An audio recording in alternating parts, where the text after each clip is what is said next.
Governor Josh Shapiro's residence set ablaze. And I don't mean like, somebody left the barbecue on and burned up a few things.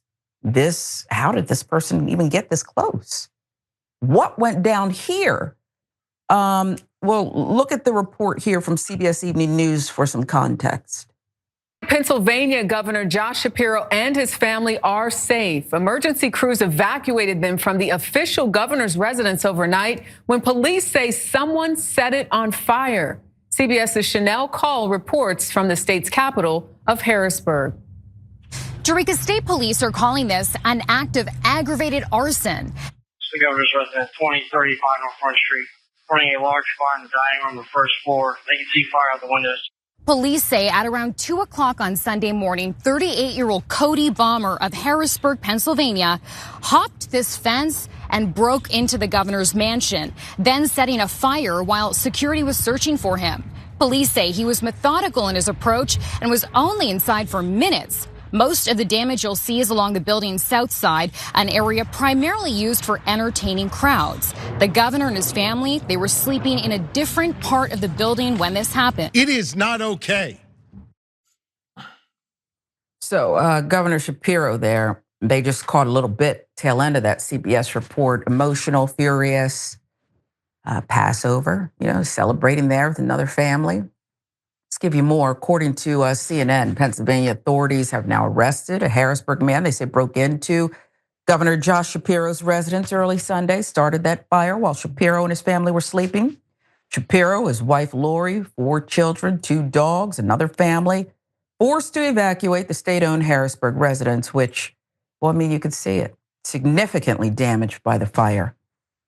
Somehow, no injuries reported. Now, let's get to Cody Balmer.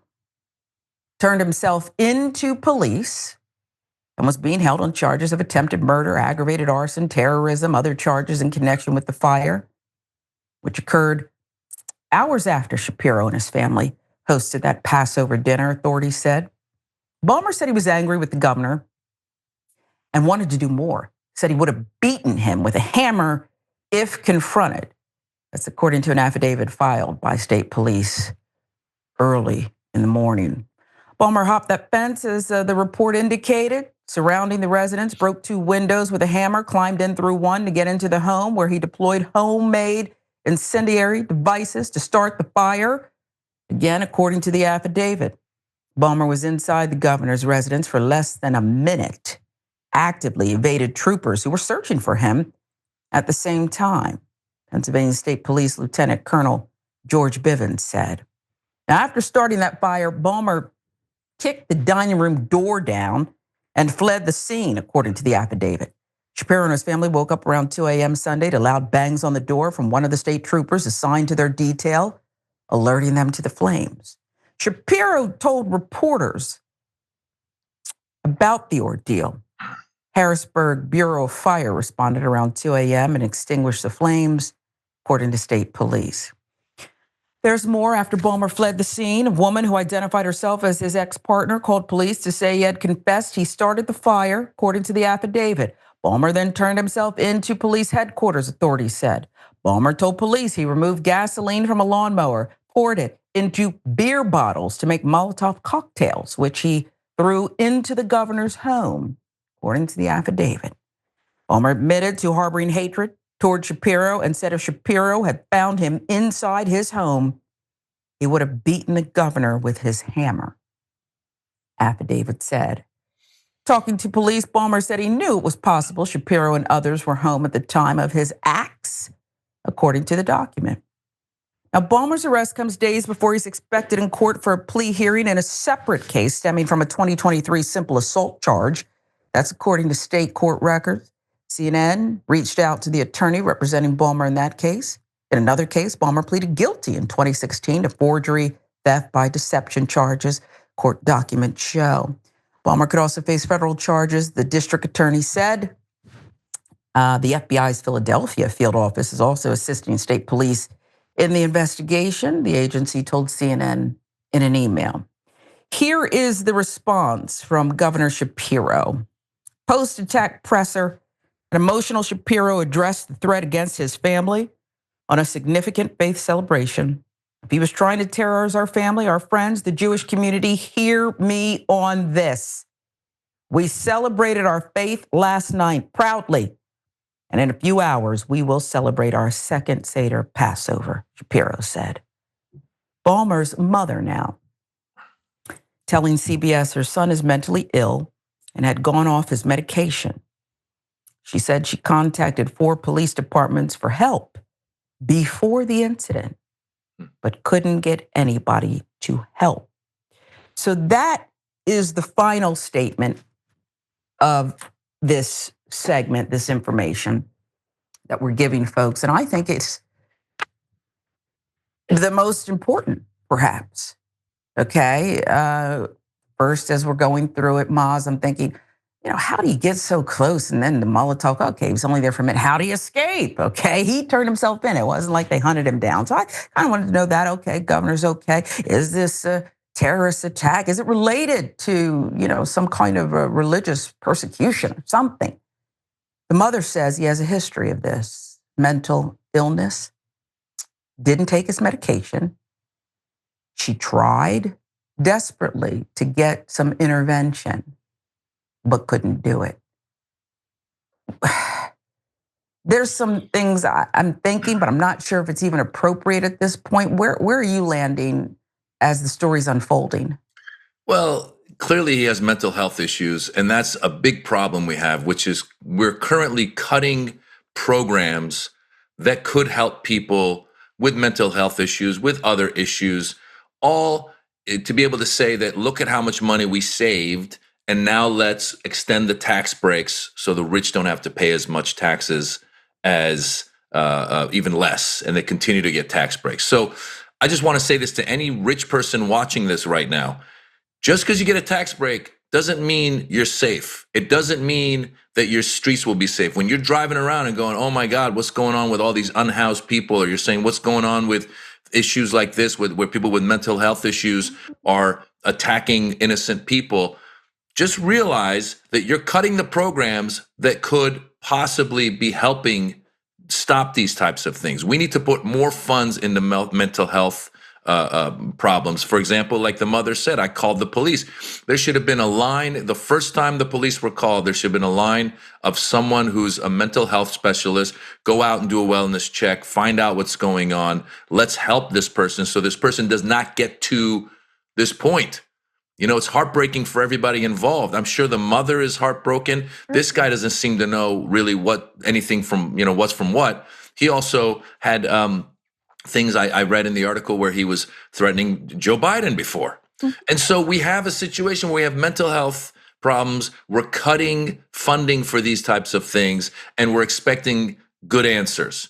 And then there's the other issue of political violence. It was kind of rich to see Pam Bondi criticizing Congresswoman Jasmine Crockett, who had said protest against Teslas, and she said do it peacefully. But then Pam Bondi said, well, people were showing up at Tesla dealerships and throwing Molotov cocktails.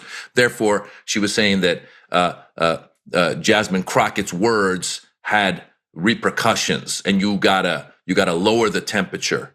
And I would put that right back at Pam Bondi and say the words coming from the right have escalated political violence, whether it was the attack on Nancy Pelosi's husband, Paul Pelosi, whether it's this attack right here, whether it's Donald Trump at the ellipse saying, go down to the Capitol, I'll meet you guys there, and let's hang Mike Pence.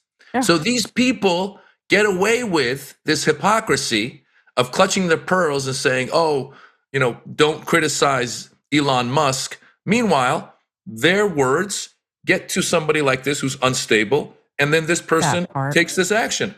Mm-hmm. Yeah, and it's the second part, right? We'll find out the full history of Mr. Balmer, who's accused of this act. And I have no words. The governor gave me an hour, and I got to sit with him a while back, and I found him to be a fascinating interview, and somebody who, it's clear, is going to be on the map and plans to, I never saw someone more polished who had worked their whole, right down to the high school sweetheart he's married to and the 4 kids, okay? He got it.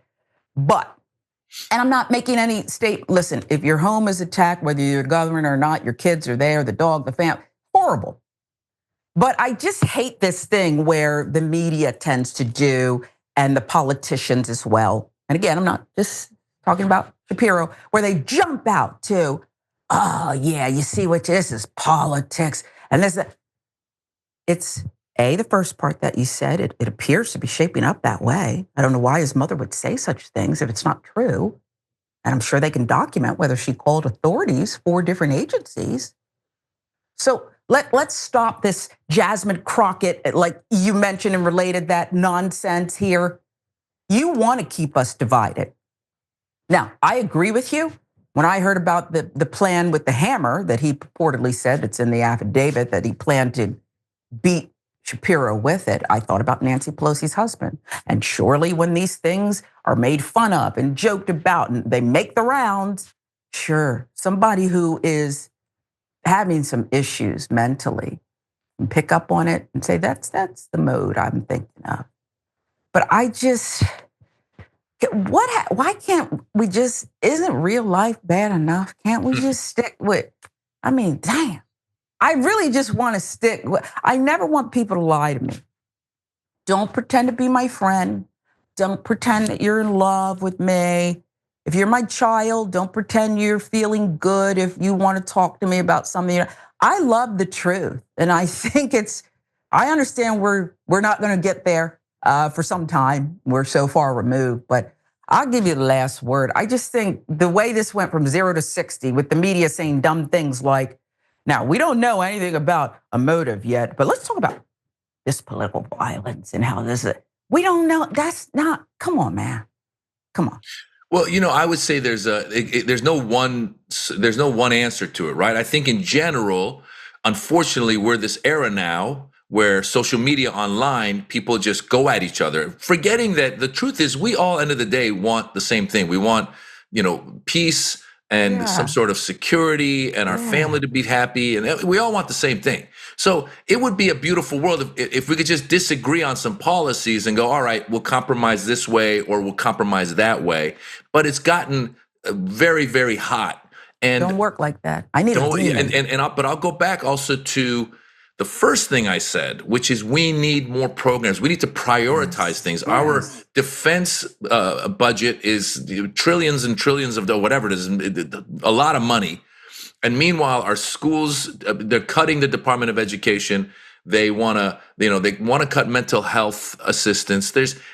We're going in the wrong direction because then they complain. There's a culture of complaining, and meanwhile, they're cutting all of the resources that would help someone like this. Yep. So, yeah, unbelievable. And you're right. And when I think about, I'm going to get the study wrong, but whatever it was, by the 4th grade or something, it showed them how many prison beds they're going to need by the time this class graduates.